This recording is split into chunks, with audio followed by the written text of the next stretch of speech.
Көз бул көрүү сезүү органдарынын эң негизгилеринин бири болуп саналат. Ал көз алмасынан жана анын жардамчы аппараттарынан турат.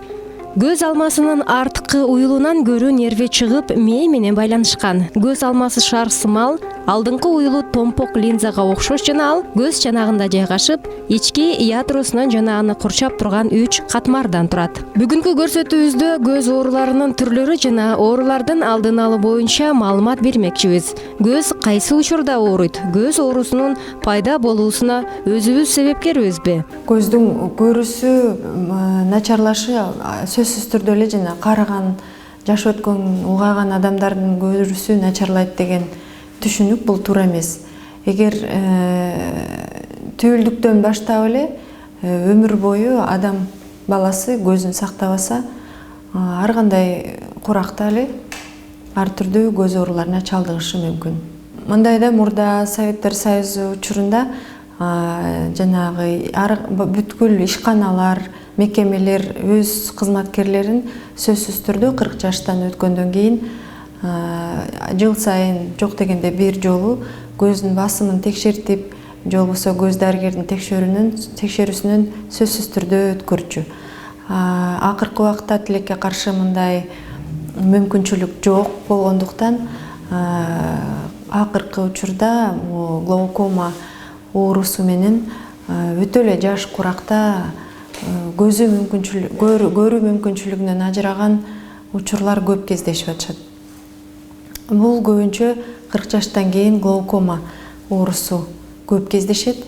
Глаукома оорусунда көздүн тамырлары ичкерип, кан айлануу бузула баштайт. Ачык бурчтуу глаукома менен көпчүлүгү ооруйт. Бул түрү менен жабыркагандарга башталышы эч байкалбайт.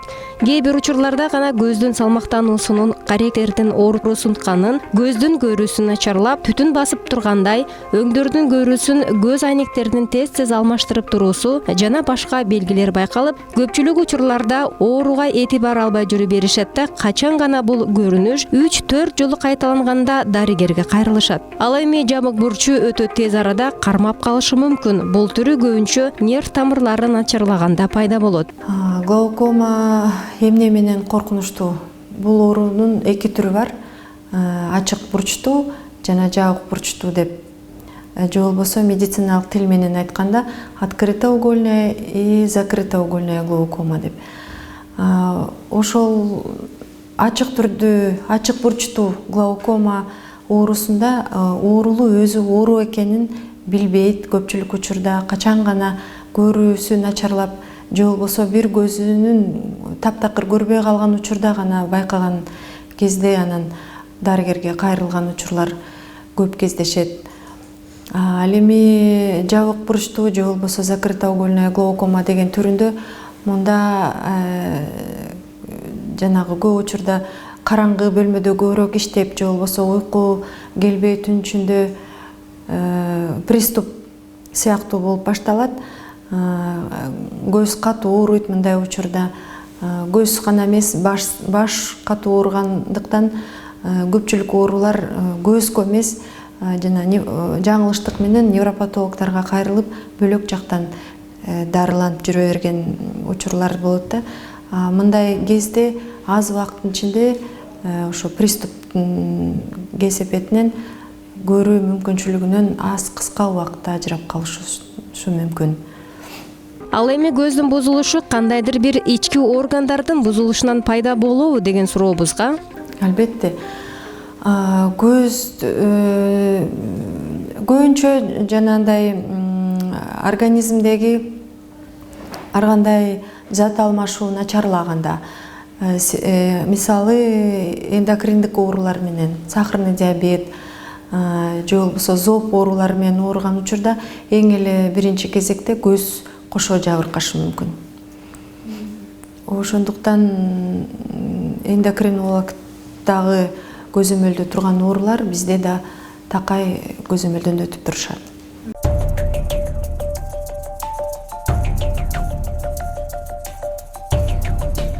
Көрүү бул көрүү органынын жана анализаторлорунун объектилерден чагылган жарыкты, шоолаларды баамдоо менен сырткы чөйрөнү кабыл алуусу. Көрүү татаал функциялар системасы. Ага жарыкты сезүү, ажыратуу, көрүү курчтугу, көрүү айланасынын кенендиги кирет. Көздүн сезгичтиги айланадагы жарыкка байланыштуу. Караңгыда көрүү курчуйт, жарыкта төмөндөйт. Такыр мүмкүн эмес деген оору чынында жок. Негизи бүт эле оорунун алдын алуу, убагында диагнозду туура коюу менен көрүү мүмкүнчүлүгүн сактап калууга болот. Көздүн көрүүсү начарлай баштаса, дарыгерге кайрылуу зарыл. Эгер ал көз айнек жазып берсе, аны сөзсүз пайдалануу керек. Көз жабыркаганда көрүү өтө начарлап жана сокур болуп калуу мүмкүн.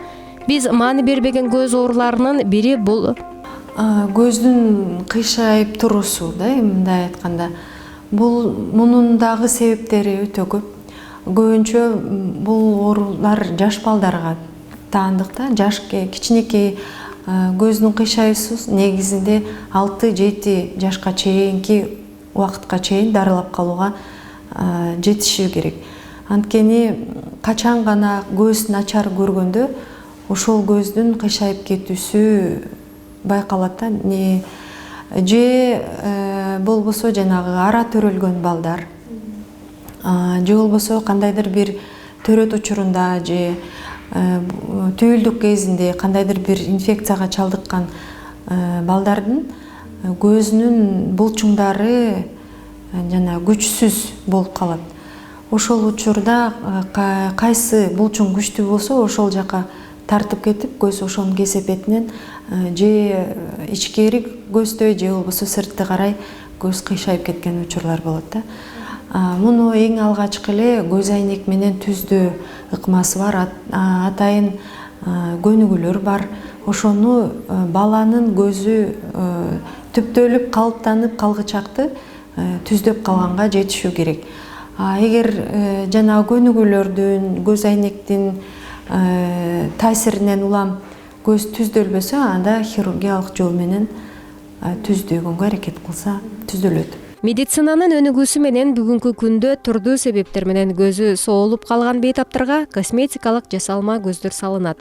Жасалма көз пластмассадан, тунук, түстүү айнектен жасалат. Аталган жасалма көз алынып салынган көздүн экинчи көзгө туура келүүсү үчүн бейтап эртерээк дарыгерге кайрылуусу керек. Көздү ар кайсы көйгөйлөр менен биз алганга эме болобуз дегендей да, ушундай.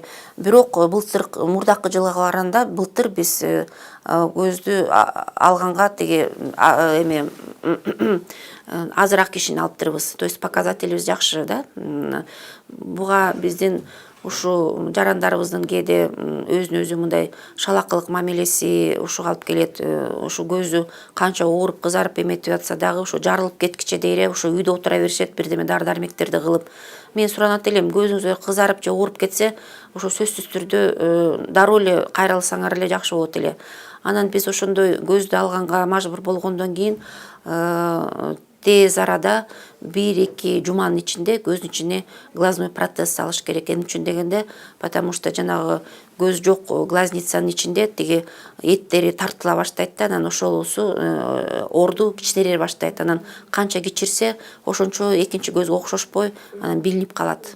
Анан канча эрте салсак, ошончо көз жанагы айнектен болсо дагы тиги экинчи көздөй кыймылы жакшы болуп, мындай көп учурларда билинбейт. Биринчи жолу кызыл, жашыл же көк түстү көрбөй калганда англиялык окумуштуу физик жана химик Дальтон 1974-жылы сыпаттап жазган. Кийин ал дальтонизм деп аталган. Мында кызыл жана жашыл түстү начар көрөт же дээрлик байкабайт. Ошондуктан өзүн курчаган чөйрөнүн оң түсүн туура эмес кабыл алат. Көк түстү тааныбоо сейрек кездешет. Түс тааныбоонун тупаса жана ар түрдүү себептер негизинде кийин пайда болгон түрлөрү да бар. Өңдөрдү туура эмес кабыл алуу бул негизинен тубаса болуп эсептелет.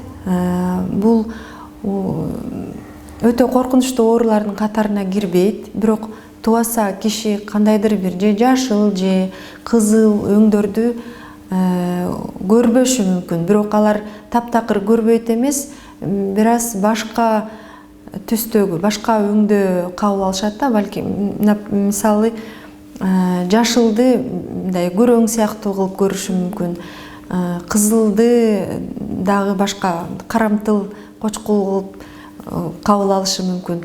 мындай учурлар оору болуп эсептелбейт. Мындай кишилер көбүнчө жанагы текшерүүдөн өткөн айдоочулук күбөлүгүн аларда же болбосо жана аскерге жөнөп жаткан учурда медициналык комиссиядан текшерүүдөн өткөн учурда гана атайын тесттер болот. Ошол тесттердин негизинде гана табылат. Мындай туура эмес көргөн кишилерге айдоочулук күбөлүгү берилгенге мүмкүн эмес. Көздүн майып болушуна бир нерсенин тийиши, акиташ, кислота, жегичтердин кычкыл заттардын жана кум темирдин кыпынынын түшүшү көз травмаларына кирет. Тийген нерсе көздүн же өзүн же көз чарасын же көз жапкагын майып кылат. Эгер травма жеңил болсо, медициналык жардамды өз убагында көрсөтүүдөн бир аз ооруп, көздүн жашы агып, кызарып жүрүп айыгып кетет. Үй шартында же болбосо жумушта ушундай көзгө бирдеме чачыраган же болбосо бирдеме түшкөн учурларда эң эле биринчи болуп ошол эгер көрүнүп турган сырттагы калдыктар болсо, калдыктарын таза суу менен жууп алып туруп, ошол эле замат көз дарыгерге кайрылуу керек. Анткени кээ бир жанагы кислота же болбосо щелочь сыяктуу суюктуктар көзгө түшкөн болсо, ошол суюктуктун калдыктары толук эригенче көздүн ар бир кабагдарын кошо эриткенге чейин барышы мүмкүн да. Муну атайын адис көздү көрчү микроскоп аркылуу гана көрүп, канчалык деңгээлде жабыркаганын аныктамайынча жөнөкөй киши бул нерсени аныктабайт. Анан көп учурда бизде жанагы ширеттүүчүлөр көп кайрылышат да. Алар жанагы жумуш учурунда көздү калкалоочу көз айнек такпастан колдонуп, темирдин жанагы учкундары көзгө сайылып калган учурлар болот. Же болбосо жарыкты көп карагандан көздүн түбүндөгү жанагы торчо кабыкчанын күйүп жарыкты карай албай, ошондой учурларда гана кайрылышат да. Мындай болбош үчүн учурдан пайдаланып кетмекмин. Ошол өзүнүн коопсуздук ыкмаларын толук түрдө колдонсо деп. Ачык түстү карай албоо көздөгү жаштын агуусунун себептери көп. Бул оорулар жугуштуу, шейшеп, сүлгү аркылуу жугат. Кээде таза эмес, жуулбаган кир, кол аркылуу оору жугузуп алуу себептери бар дешет адистер. Улуттук көз микрохирургия бөлүмүнүн бөлүм башчысы Бактыгүл Мамытова көздүн бул дарттары көз оорулардын абдан көп түрү бар. Тиги көздү күндү карай албаган же тиги ак карды карай албаган бул жанагы көздүн эмеси да, тиги конъюнктивит деп койсок болот. Эң биринчи любой микроб болобу, вирус болобу же грибок болобу, то эң биринчи ушул биздин вот сырткы челгабыз конъюнктива ошол кабыл алып, анан ошол себебинен көздүн дагы жаш атып, мындай көз кызарып, көздүн сырты шишип, бул деген ошо конъюнктивит деген оорусу эң биринчи орунда турат. Күндү ошентип ооруп же карай албаган, светобоязненный сечение деген симптомдорубуз кератит деп коет. Биздин көздүн сырткы челгабыгы тунук, прозрачный роговица деп айтып коет. Ошого же микроб же бир вирус жабышып, көйгөй кылып мындай оорута баштаганда кератит дегенде, ошондо дагы кишинин, адамдын көзү мындай жарыкты көргөнгө абдан уялып, көзү уяла баштайт. Анан, конечно, азыр деген аябай көп эме учурда синдром сухого глаза деген бар да. Көздүн сырткы челгабы кургап бара турган. Эмне үчүн ага азыркы учурда аябай көп болуп атат, азыркы жылдары? Потому что биздин деген кичинекей балдардан баштап жана смартфон, гаджеты, планшеты, компьютеризация дегендей ошолордун бүт баары терс таасирин көзгө кылат да. Эмне үчүн дегенде, во-первых, там защитный экран көпчүлүгүндө жок. Анан жана синий свет деп коет гаджеттердики. Анан биз деген өзүбүз дагы телефонду жана Facebook, интернетте көп отурганда, ютубтарда биз деген мындай обычный учурда караганда биз деген көз ирмебиз 3 эсе азыраак болот экен да. Биз момунтип эле тиктеп эле ошону тиктей беребиз да. Аганча көз ошондой ачык болгондо кургай баштайт челгабыктарыбыз, сырткы челгабыбыз. Сөзсүз түрдө ал дагы бир көкөтө көйгөй алып келет. Кирпик көзгө кире турган чаңдардан гана коргобостон көзгө тийген шамалдын агымын дагы бир тарапка багыттап турат жана көзгө шамал менен кошо келген бактериялардын, вирустардын агымын башка тарапка багыттап көздүн чел кабыгынын соолуп калышына да жол бербейт. Бүгүнкү күндө кыздар арасында жасалма кирпиктерди коюу жана улоо модага айланууда. Бул көзгө канчалык деңгээлде зыяны бар деген сурообузга эми пайда зыянын кантип айтып кетсем, баягы текшерилбеген эле ар кандай адам баласы эң негизи эле ошол кирпиктин кантип коюларына, гигиена сакталабы, сакталбайбы, кандай материалдар колдонот, ошол колдонулуучу материалдарга аллергиясы барбы, жокпу, ошонун баардыгын текшерүүдөн өтүп туруп, анан кийин колдонсо туура болмок.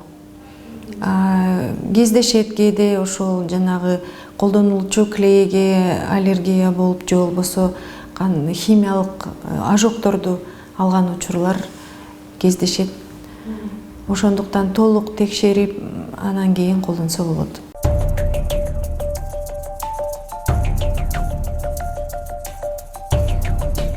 Жаш өткөн сайын организмде болгон өзгөрүүлөрдөн улам же жаракат алганда, зат алмашуу бузулганда, кант диабетинен улам, айрым тукум куучулук оорулардан катаракта оорусу пайда болот. Тубаса катаракта эне боюнда бар кезде көп ооруса жана таблеткаларды көп ичсе, жугуштуу оорулар менен ооруса, ичинде жаткан түйүлдүккө таасирин берип, оору балага өтөт. Чечекей түйүлдүктө 4-7 айга чейин жетилип өсөт. Бул учурда терс таасирлер болсо, чечекей тунара баштайт да, бала төрөлгөндө катаракта менен төрөлөт. Катаракта бул көздүн чечекейинин тунарышы. Бул учурда киши акырындап жана көздө тумандагансып, акырындап көрүүсү начарлап барып, таптакыр көрбөй калганга чейин алып келет. Ал эми бул чечекейдин канчалык деңгээлде тунарганына жараша болот. Бирок катаракта оорусун хирургиялык жол менен дарылагандан кийин, башкача айтканда, тунарган чечекейди алып салып, ордуна жасалма чечекей салынгандан кийин кайра 100%га чейин көрүү мүмкүнчүлүгү калыбына келет. Катаракта болгондорго майлуу жана туздуу тамак аш жегенге болбойт. Витаминдүү жашылча жемиштер, сабиз, капуста, лимон, алма, карагат пайдалуу. Көздүн жакшы көрүүсүн кааласаңыз, ар дайым карагатты жеп жүргөнүңүз жакшы. Карагат бышкандан түгөнгөнгө чейин күнүгө 1 учтан жеп жүрүү керек.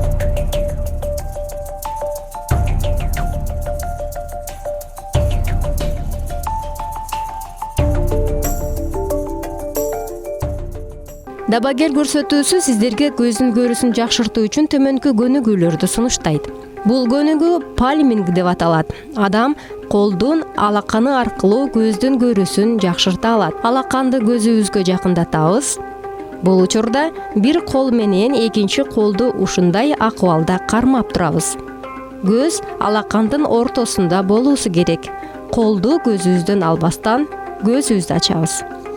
Эми колдорубузду бири-бирине сүртүп, андан кийин көзүбүздү алакан менен жапканга аракет кылабыз. Бул көнүгүү сыналгы көргөндө, компьютердин алдында, китеп окуганда, көз чарчап, кыйналып калганыңызда абдан жакшы таасирин берет. Көнүгүүнү бир күндө 3 жолу жасоого болот. Кийинки көнүгүү бул көздү бат-баттан ачып жумуу керек. Андан кийин сиздер көрүп тургандай, жогору жана төмөндө карайбыз. Кайра эле көздү бат-бат ачып жумгандан соң оң жана сол тарапты карайбыз. Кийинки ыкма бул көздү 4 бурчтукту тиктөө көз жүгүртүүсү болуп эсептелет. 6-чы көнүгүү бул жылан деп аталат. Сиздер көрүп тургандай көздү ушул сүрөттөгүдөй кыймылдатуу керек. Көнүгүүнүн соңунда алакандарыбызды жылытып алгандан кийин дароо алаканыбызды көзүбүзгө коебуз. Бул көнүгүүлөрдү күн сайын жасоо көзүңүздүн көрүүсүнө пайдасы чоң.